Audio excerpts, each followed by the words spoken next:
Hi everyone, welcome to this webinar. We'll just wait a few minutes before starting to let more colleagues join us. And welcome, thank you for being on time.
So I think we can start. Hi everyone, thank you very much for joining this third webinar jointly organized by CaLP and the World Food Programme dedicated to MEB construction. So it's our third webinar of the series, and today we'll be focusing on how to include energy needs in your MEB calculation. So I'm very glad to be joined today by three excellent panelists. So we have Sara Murray from Mercy Corps, who is a specialist in energy access in emergencies. She will give us an overview of the challenges of including energy needs in the MEB. Then we'll have Ali Khazendar, who is a cash and market expert for CashCap, will share his experience from Kenya. And we'll be ending the panel with Muhammad Osman, who is a cash expert for Oxfam, working in the global humanitarian team, sharing experiences from Nepal and Somalia. So thank you very much to the three of you for being with us today and for accepting to sharing your experiences in this topic that is often overlooked. And so we thought that it's a great opportunity to finally have this conversation. We don't promise to have all the answers to all of your questions and ready-to-use solutions, but I'm really happy that we can kick off the reflections and start drawing learnings from what has been done to date in this sector. As usual, we'll have a Q&A session at the end of the session today. So we'll encourage you, as usual, to use the Q&A session so we can compile all of your questions. We'll be picking up on some of the questions for the panelists in the second half of the webinar that will last, the whole webinar will last 1 hour. And for the questions that may remain unanswered at the end of the webinar, we'll compile them and share the Q&A document as we did for the first two webinars. So I hope you've received, or you can access them also on CaLP's website on the webinar page. You can access the Q&A document and recordings of the first two webinars. And this Q&A and the recording of this webinar will also be shared early next week, probably on Tuesday. And don't forget to register for next week's webinar dedicated to converting the MEB into MPC transfer value. So we hope to see many of you there. without no more delay, I would just give a very, very brief reminder of what is taking us together today. Coming back to a few fundamentals on MEB. So the definition that we've been using throughout this series is the one that is used in CaLP's glossary, which is MEB is defined as what a household requires in order to meet basic essential needs on a regular or seasonal basis, and its cost. So the determination of an MEB requires identification and quantification of basic needs items and services that can be monetized and accessible in adequate quality through local markets and services. This definition, as we've seen in the first two webinars, is already raising questions, but it has it provides us with a basic common understanding of what we are talking about, and then enable us to go into more details on specific issues, like the one we'll be touching upon today. And so I'm now handing over to Sara to have a deeper dive into the topic of today, the energy needs in the MEB. Over to you, Sara. Thank you, Nathalie. And it's really nice to be here. I appreciate CaLP so much for organizing these. And for those of you who don't know me, I spent a number of years working very closely in the cash world before switching over to energy. So I'm glad to be able to make these connections today. I work for Mercy Corps, and for the past 2 years have been implementing a project in coordination with the Women's Refugee Commission, where we've been able to look at issues of energy access, in particular, the linkages between energy access, gender inclusion, and market-based approaches. So thank you, Nathalie. And so today, before we get into the practical experiences that we'll hear about from Ali and Osman, I wanted to provide some background on energy access in the humanitarian realm before we get deep into the details of MEBs, just to make sure we're all on the same page. So just to start, where does energy access fit into our humanitarian paradigm? First of all, it's a basic need. Of course, we can't get through a day without some sort of form of energy. But it's not just a yes or no, do we have energy or not? We have the responsibility to consider the attributes of energy and the quality, if energy is clean, reliable, affordable, sustainable. Another element to keep in mind is that energy access is an enabler of a number of all humanitarian outcomes. So it can accelerate our progress towards meeting the specific sectoral needs that we have for shelter or livelihoods or economic recovery or health, but it can also hold us back if we don't build that into our programs. And despite its importance, and similar to cash, it does not have a standalone cluster or sector. So it's, as our cash folks are very familiar with, it becomes responsibility of all and can sometimes fall between the cracks. So there's I see a lot of parallels with how energy fits within the humanitarian sector, similar to cash. And I did want to plug, there is what I call the CaLP of the energy world, is the global plan of action. There's also a lot of energy and enthusiasm for kind of fixing the gaps and making sure it doesn't fall through the cracks. I'll post the link to that organization later, but I would encourage you all to check that out. So next slide, please, Nathalie. So just to think about a few of the ways that energy shows up across the humanitarian system and is an enabler of all of these outcomes that we care about at the end of the day. Take health and cooking, for example. We know that dependency on primitive fuel sources can be the cause of premature death. There's one report that estimated up to 20,000 displaced people die each year as a result of exposure to pollutants from these primitive fuels. We know that fuel is critical for nutrition, food security outcomes. Taking WASH, for example, we know that solar power enables water pumping, and we also know that lighting around WASH facilities is critical for safe access for women and girls. We know that reliable, clean energy can ensure warmth and reduce drudgery tasks if we build that into our shelter programming.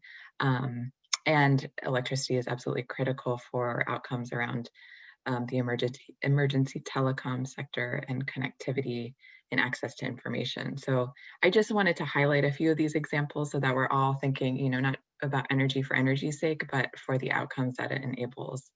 Next slide, please, Nathalie. And I wanted to highlight this quote from a landmark report from a group called the Moving Energy Initiative. When they did a scan of the global landscape of where we're at with energy access in humanitarian settings, they said energy used by displaced people is economically, environmentally, and socially unsustainable, with children and women bearing the greatest costs. You know, I think the calculations are that 80% of refugees and displaced people in camps have absolutely minimal access to energy. So this is to highlight that this really is, as Nathalie said, the introduction of an area where we have a lot of work to do. And on the positive side, that means there's a huge opportunity for us to provide better and more sustainable energy services. So with that framing in mind, next slide, please, Nathalie. I wanted to walk you through what energy access and cash programming together might look like, because of course, cash transfers alone are not going to build grids and access to huge infrastructure where it doesn't already exist. But that doesn't mean that cash and energy don't naturally go together. So a few examples from current practice, we know that cash and vouchers for standalone energy solutions like purchasing solar lanterns or improved stoves are already widely used. So this is an area of practice that's already out there and happening in a number of geographies. Moving down the list, we know that vouchers and cash are increasingly being used to help support utility bills in places where there is grid connectivity and there are utility costs. Often this goes through the shelter sector or through multi-purpose cash. And we know that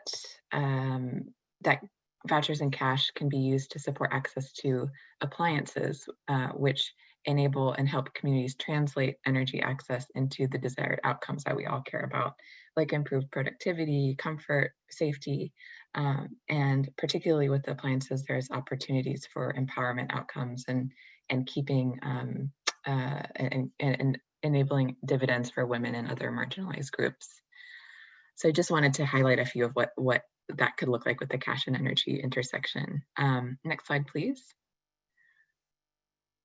And to illustrate when that's not happening, when we're not kind of making the connection with cash and energy access, I wanted to bring forward this example from Ground Truth Solutions reporting in Bangladesh with the Rohingya response, which highlights what happens when the humanitarian community neglects our responsibility to meet energy needs. So in this study and survey from Bangladesh, of course, it's a response context where cash distributions were limited by government. 54 of surveyed refugees were selling aid items to meet basic needs. And next slide, please. Energy was among the most pressing needs, lighting and fuel in particular. So to me, this demonstrates how cash can address energy needs and where in-kind support can inefficiently be swapped out to meet them. So that was a lot of information. I'm happy to take questions in the chat box before we, or that we can answer later, but I just wanted to highlight that cash can be part of the solution to the economically, environmentally, socially unsustainable energy crisis that are facing many of the displaced communities that we're serving, that we all have a role in that. And I'm super excited to jump into questions about how we do that through MEB calculations, and looking forward to hearing from Ali and Osman today, diving into their experiences. We go to the last slide. I just wanted to highlight a few of the overarching global questions that are remaining around energy and MEBs that are unresolved. So there are questions around how we calculate the value of non-market fuel items, collection of firewood, for example. Unanswered questions about how to address seasonal energy expenditure fluctuations, for example, where there's a lot more spending on heating costs in winter. There are questions about quality standards. So there are a lot of established quality standards for energy, lighting, and cooking products in particular. And we have a role to play in ensuring that there are that the communities we care about have access to high quality solutions that meet global standards. But how we do that, there are a lot of questions on that front. And then, of course, where there aren't robust markets for energy products, how do we address those thin markets and the constraints on the supply side? So lots of interesting, important work still needing to be done in this sphere. And with that, I will hand back over to Nathalie. Thank you very much, Sara, for this excellent overview. It really raised a lot of questions for CVA for energy, and so we see how specifically in the MEB, what types of consideration we should be paying careful attention to. I really like the points on, of course, quality standards and how to make sure that the appliances of energy as promoted or that can be promoted through CVA, how to assess their environmental impact. I've seen that in the participants today. We have Samantha Branjon from the URD group that is doing a research on the environmental impact of CVA, and I'm really looking forward to having these conversations in the next month, because I think that's a really important topic for us as practitioners. But first, we need to understand what has been the practice to date and how practitioners have included CVA for energy needs in their MEB. So I will hand over to Ali to share his experience from Kenya. Over to you, Ali.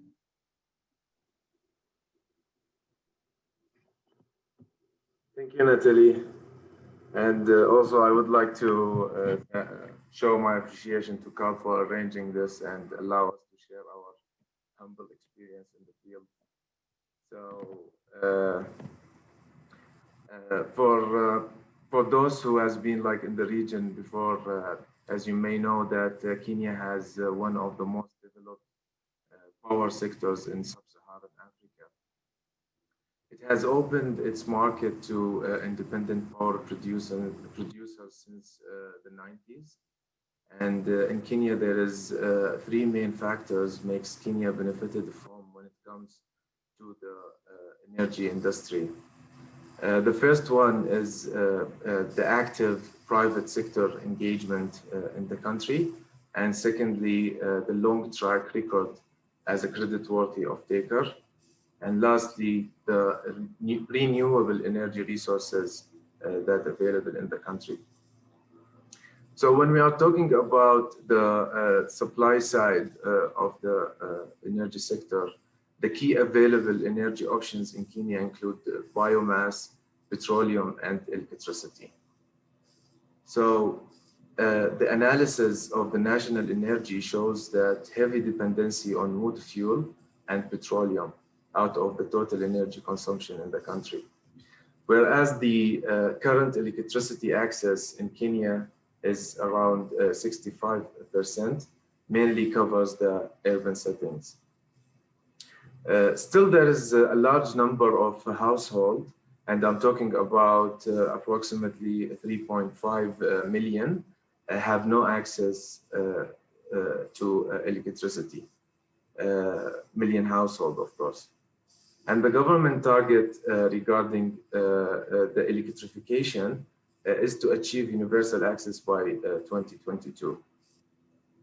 Now, looking at the demand side, we can see from the graphs below here, the differences between the consumption of energy sources for lighting and cooking among urban vis-a-vis rural settings.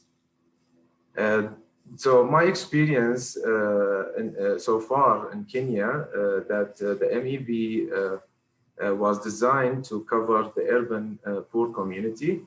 And we can see the primary source of energy for lighting is electricity, with approximately 90% of the population are utilizing this source of energy. On the other hand, the main source of energy for cooking is gas.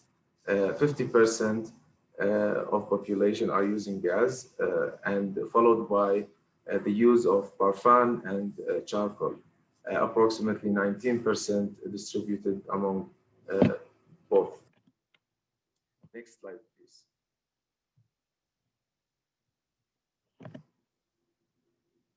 So the methodology that used to construct the energy component in Kenya, specifically in urban settings, was to review the available secondary data as well as consult with the NFI sector if they have any standardized basket contains energy items. Also, we have referred to sphere standards, whereas the handbook highlighted the importance of including the energy component in the humanitarian response. And lastly, there has been a review process of other MEBs from other countries by the MEB task force, and also that was this experience was shared with the cash working group members. So now when we talk about the composition process of energy component within the urban MEB, the cash working group agreed to include electricity cost, since it's the most source of energy utilized for lighting, with approximately 90% of the population in urban settings relies on electricity. This decision was taken according to the understanding that the included cost of electricity will cover other preferences by the potential beneficiaries in case they prefer kerosene lamps or candles or any other means for lighting purposes.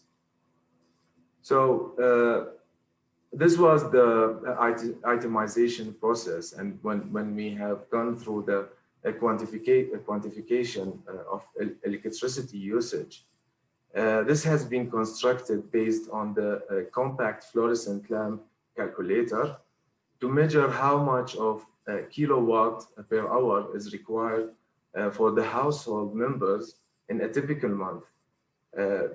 So the decision was considering to cover the cost of two 40 watts bulbs for the household members for 3 hours on daily basis, which in total that equals to 30 kilowatts is required for average household members per month.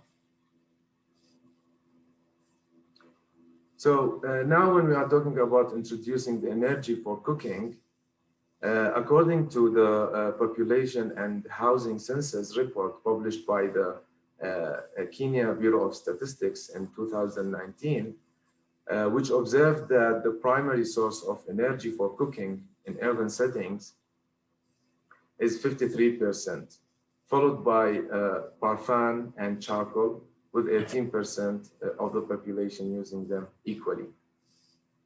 So here the agreement and consensus was about prioritizing the kerosene inclusion in the MEB over gas and firewood. And that was because of the understanding that most of the potential targeted population relies on kerosene stoves for cooking, especially those who are the most vulnerable households in urban settings.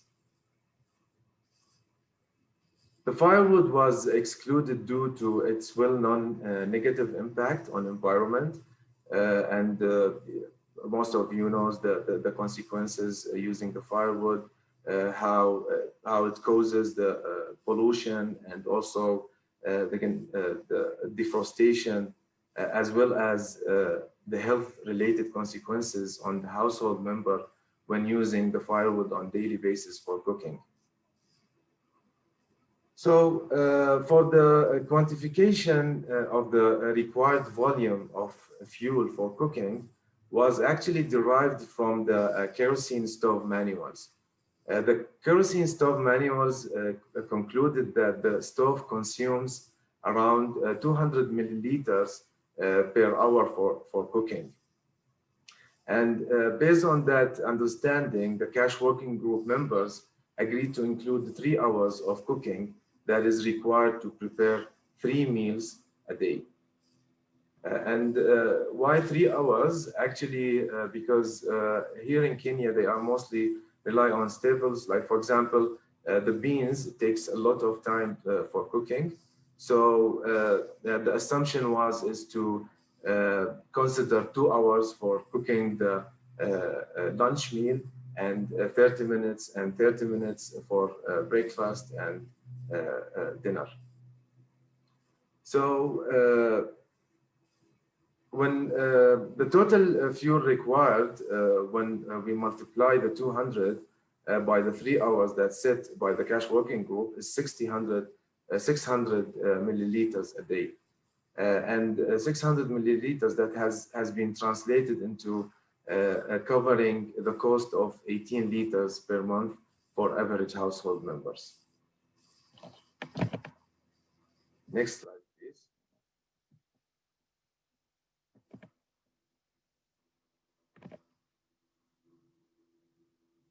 That's fine.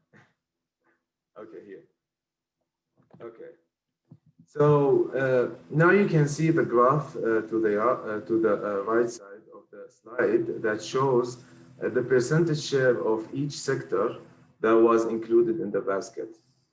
And from this graph, we can see that the food is taking the greater part with 43%, followed by the shelter sector with 28%. And the third largest component in the MEB is the energy component. And this is approximately around 8%, which is also equals to the wash sector, approximately equal to the wash cost in the basket. So jumping to the challenges part, when we were constructing the MEB and specifically the energy sector, starting with the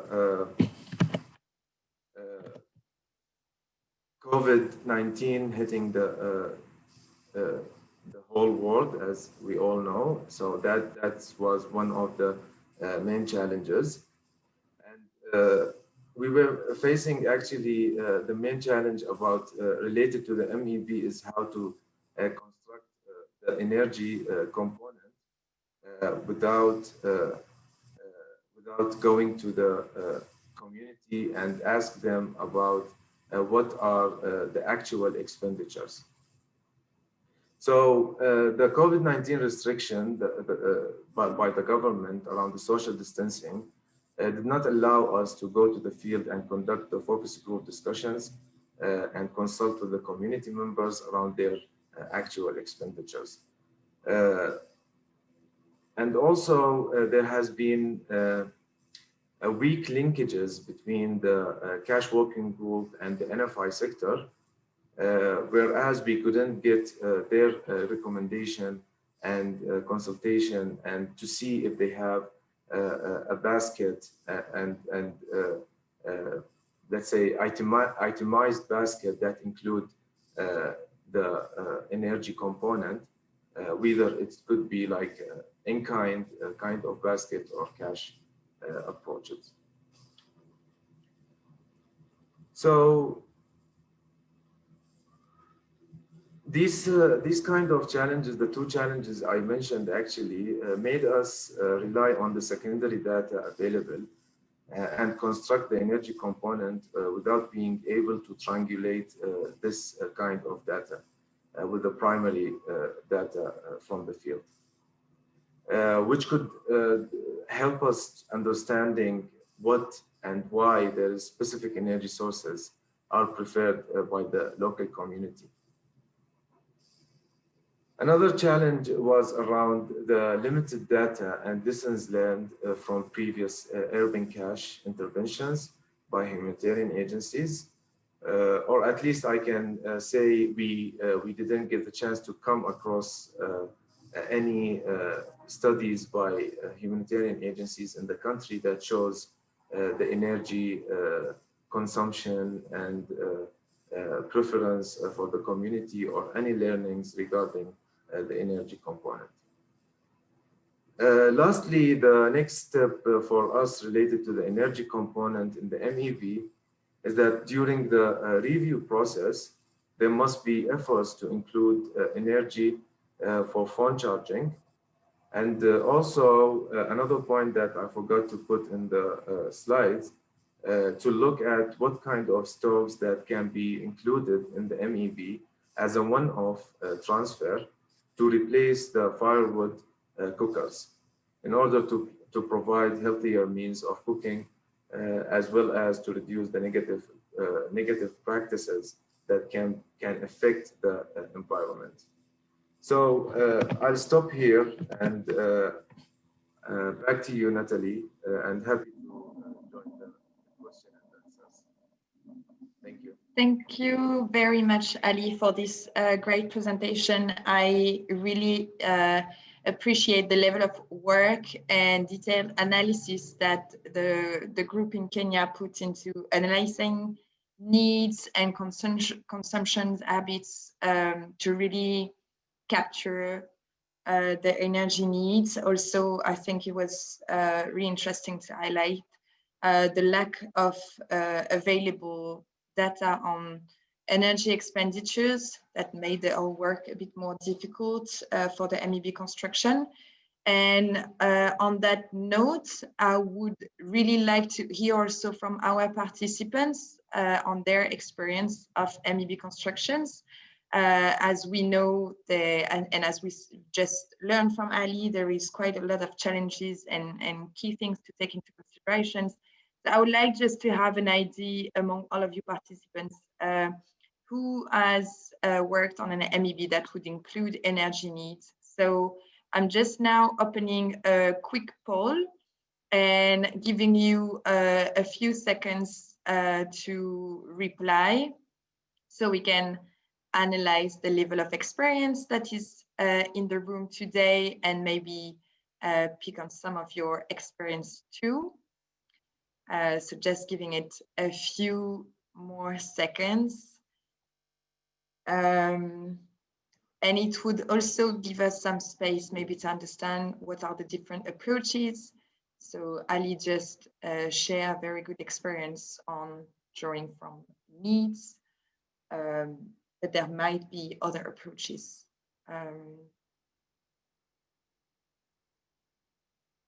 It's very balanced so far. 10 more seconds before we close the poll.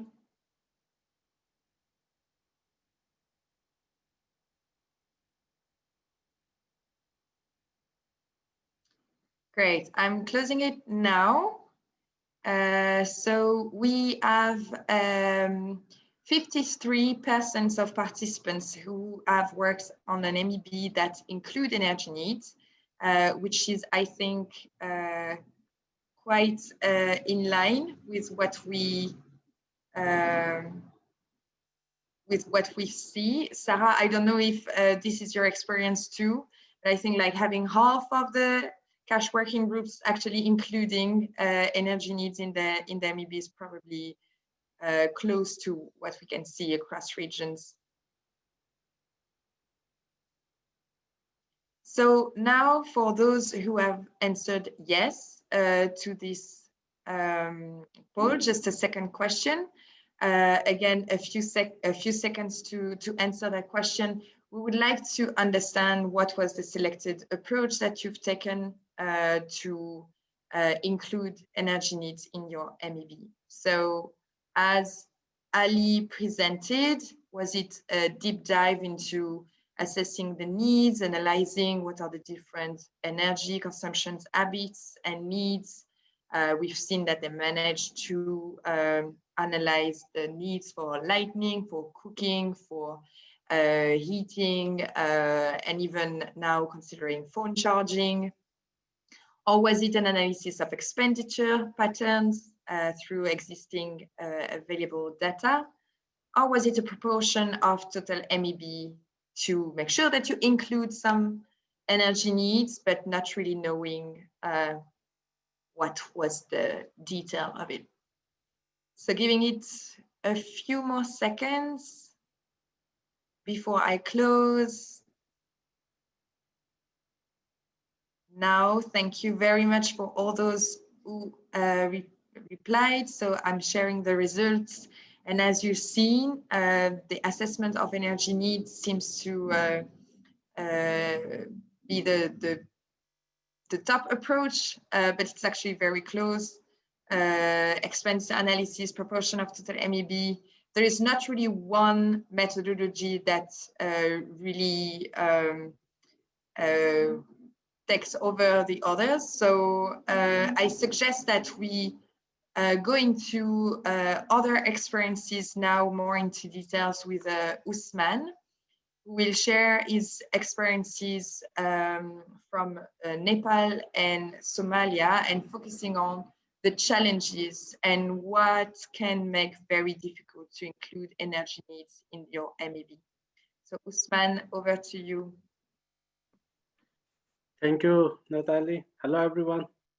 So I'm going to share a different experience as compared to Ali. Ali have shared a very good experience where they include energy in their MEB, but I'm going to share the experience from Nepal, where energy was not included in the MEB, and there was in Nepal in 2015 there was a blockage from India, where you cannot send anything to Nepal, and Nepal is a landlocked country where they only depend on China or India to bring their all the imports and exports from there. So it's when the oil or energy was blocked from India, so there was different effects on the needs and on the market, which gave Nepalis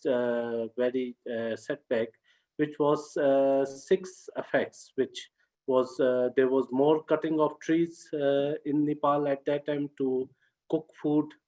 Then medicine was running low in the market, shortage of supplies in the market, affect local market and economy, shifting of new way of cooking, because some of the Nepalis, they were shifted to electric heating, and some of them, they were shifted to the this wood to cook their food.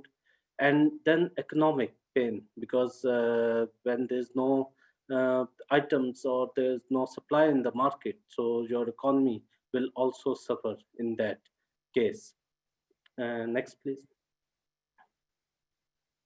So here are some of the examples which shows that when the energy was stopped and the borders were closed, so there was more demand of firewood, and there was more environmental disaster going, the more cutting of trees. Next, please.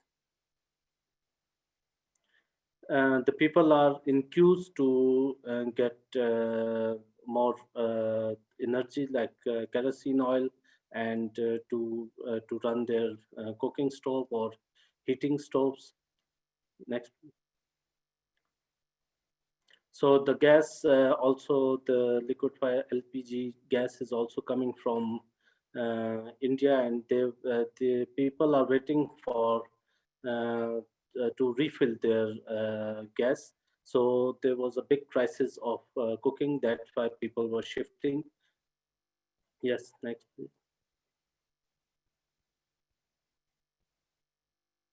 So that was the experience from Nepal, where after this crisis, there was no change in the MEB to include all these the energy needs for cooking or for lighting in the MEB. So the MEB was the same, as there was also earthquake as well. So there was a lot of organizations who were responding to early recovery.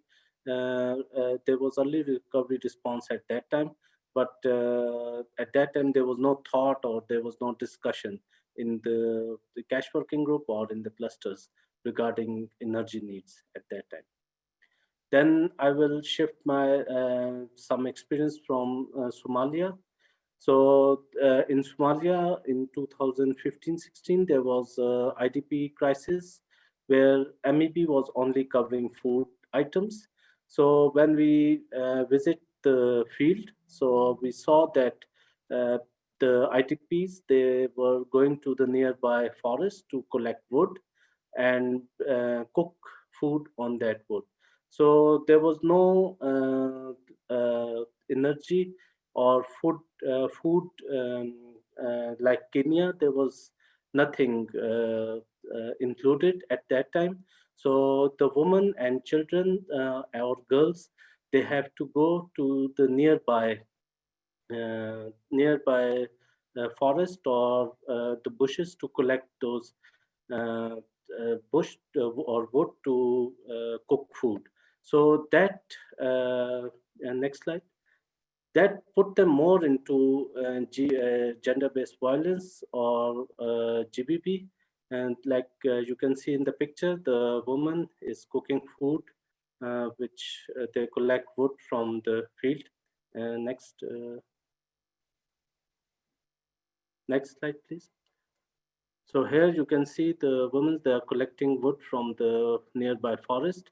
So this is if we include energy in this MEB, so might be women get more time in the house or they're not, they were not exposed to more risk of GBV or any other type of risk. So these are the experiences from my side, from the field. Thank you. Thank you very, very much, Osman. I think that's really super interesting. And I feel that it's particularly interesting to see how your different experience and insights articulate together, because as Sara highlighted in her introduction, the fact that we don't include energy needs can push actors to sell some in-kind assistance to get what they can access cheaper to cover their energy needs. At the same time, we've seen in Ali's presentation that giving CVA to give access to cover energy needs can increase purchase of firewood, for instance, if it's sold by vendors. And in your case, Osman, on the contrary, if you don't give cash to access resources to cover energy needs, then people will go and get what is free out there, which is also collecting firewood. So depending on your context, we can see that the same solutions can end up in very different results. And so maybe I would just like to ask you in relation to this, as we've seen, Ali, you led a very detailed analysis of the different needs in terms of energy, but we also know that the MEB and what we include in the MEB does not equal how people will actually spend the cash if we design, for instance, an MPC based on the MEB. So what, in your experience, were the sort of accompanying measures that you put in place to mitigate the risk of having more firewood purchased through CVA assistance? And I would also like to ask our participants this question. So just after your reply, I would like to open that poll. So have you experienced an MPC based on the MEB? Were there any soft conditioning or any measures put in place to encourage recipients to use cash in a sustainable way for consumption habits? If that makes sense.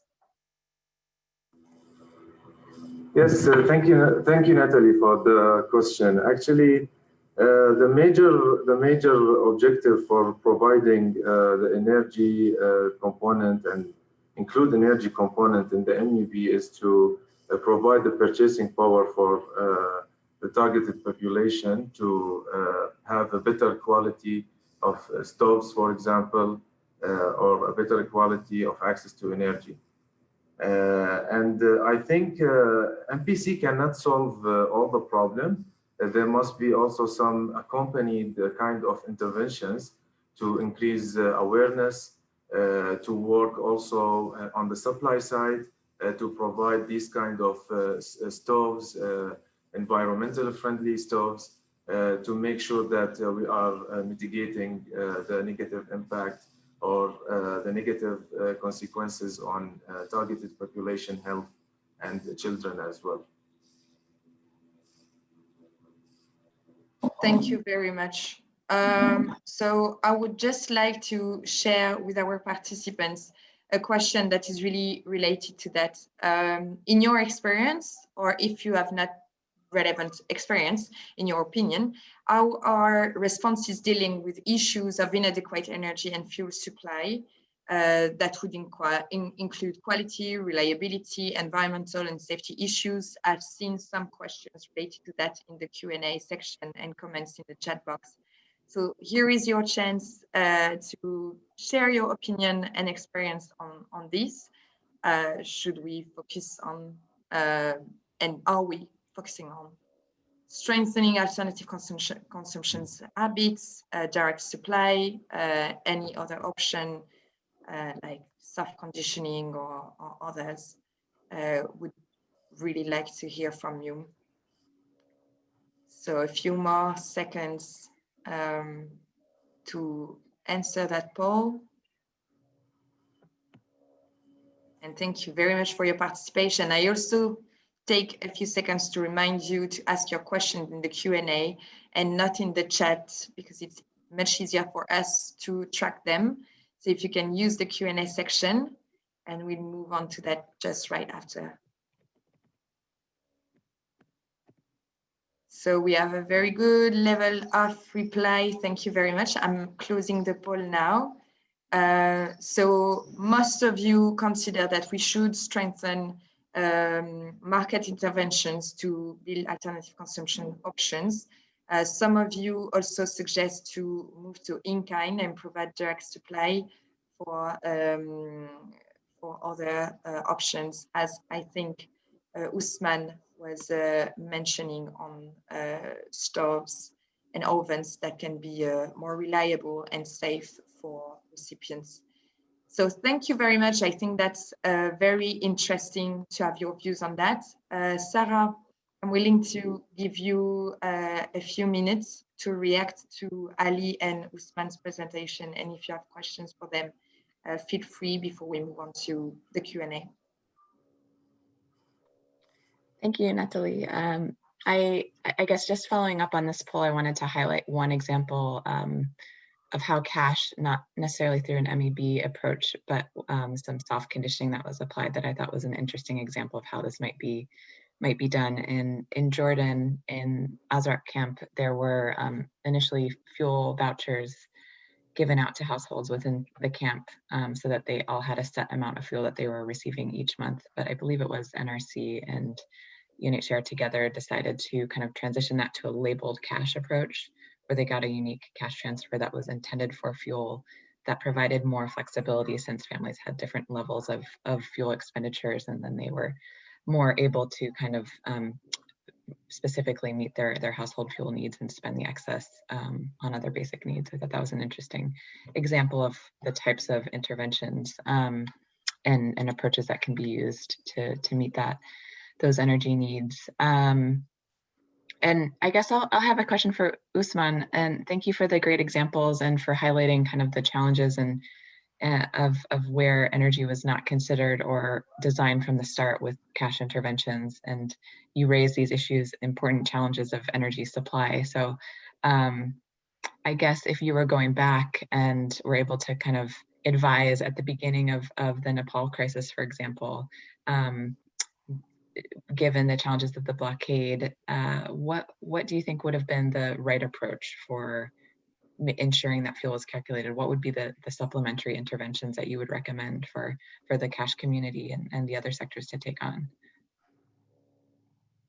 Thank you, Sara. So I think at that time, if I was with this experience right now, if we were there and we have to give some opinion, so it will be a mixed intervention at that time to include where there's market, where there's supply in the market.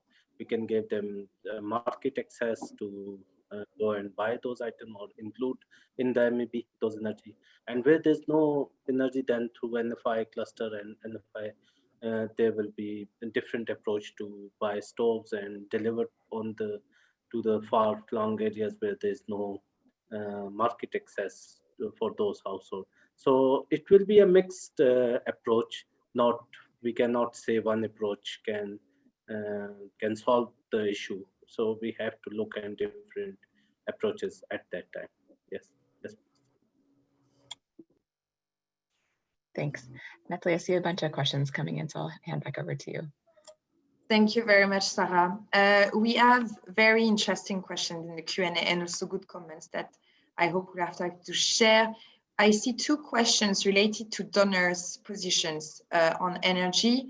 Sara, are there any advocacy messages that you could possibly share to ensure that the importance of the energy component is mainstreamed and in all protection-related programs, but I would say even beyond? And for maybe Ali and Osman, have you experienced pushback from donors in including energy requirements as it increased the MEB value? I can take the advocacy question first. And, you know, I think there's kind of two levels at which we can approach the donor advocacy point on this.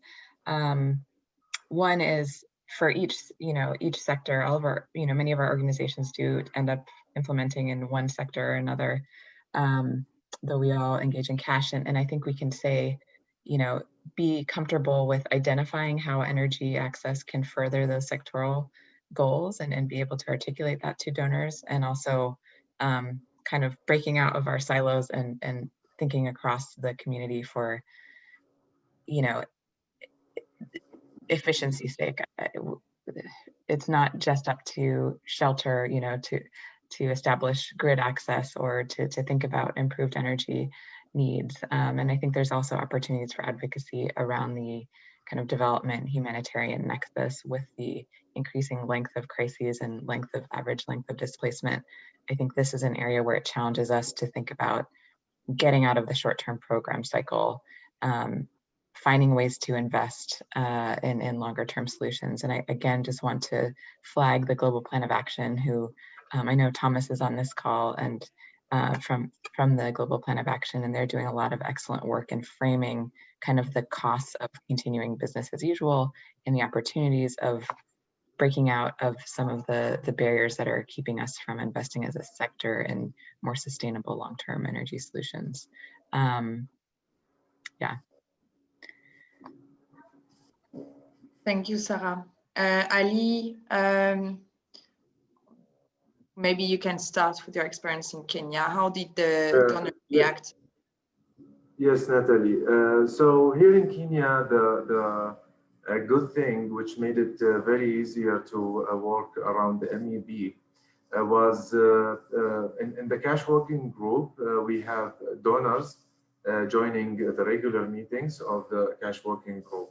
So the conversation was happening among the cash working group members.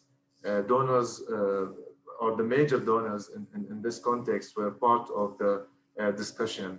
And there's always a chance for everyone to share their priorities and also to come up with kind of agreement about what are we including, what we need to exclude at this stage.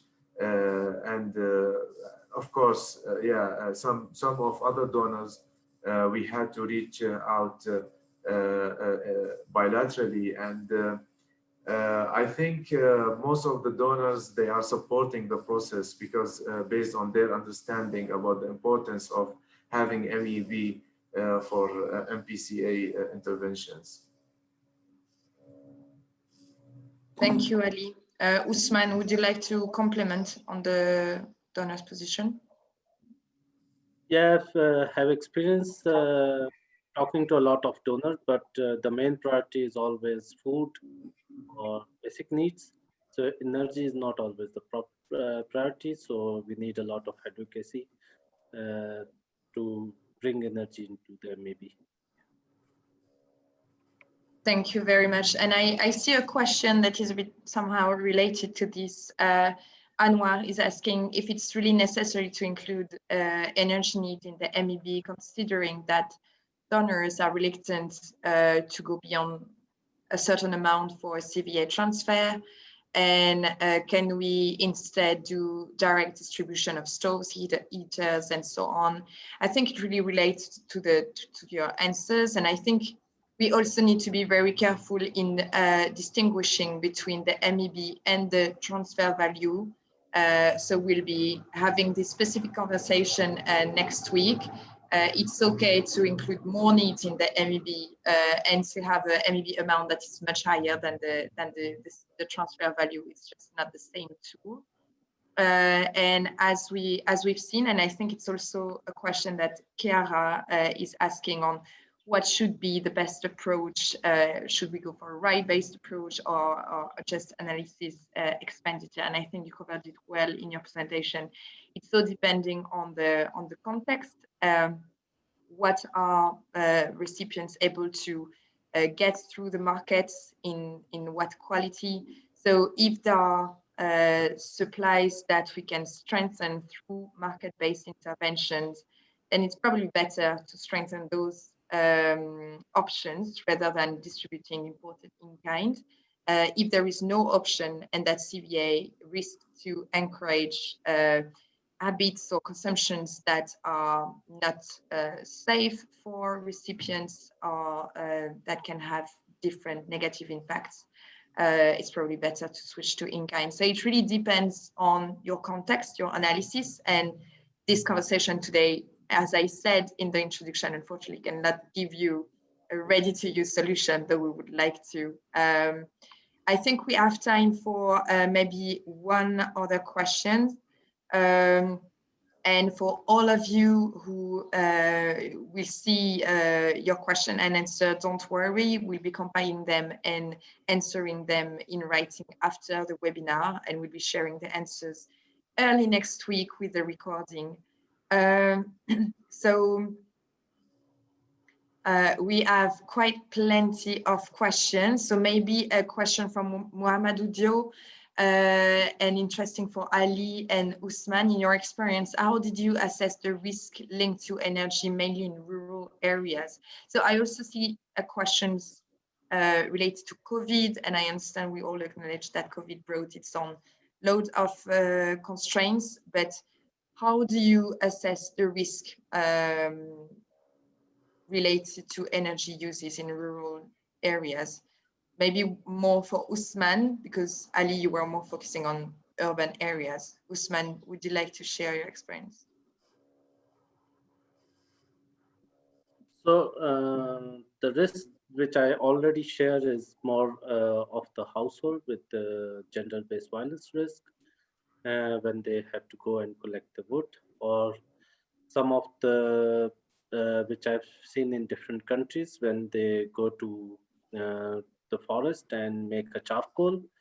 So that is environmental risk which I can see in this. So there are different type of market in the market. There are different type of risk of environment and as well as protection risk in this, which I can see. But if we are in as a lot of organizations, if we support within MEB, how we can support if we include charcoal, because there's no other source of energy in those areas. So that is another debate I think we have to do and see how we can link this, how we can include charcoal or wood into the MEB, because there's no other sources in those rural areas. Yes. And Sara, are you aware of existing tools or maybe partners working in tools like standard questions or questionnaires to help practitioners identify how to frame questions to really capture the habits and potential risks coming with it related to energy? Yeah, and I'm happy to share some links to tools. We have a new handbook from Mercy Corps and the Women's Refugee Commission that has a number of assessment tools. And I think a lot of the questions that are coming up in the box kind of touch on the challenges and the kind of interwoven and complicated nature of energy within household use. And there's just a lot of components to track in terms of safety and behavioral preferences.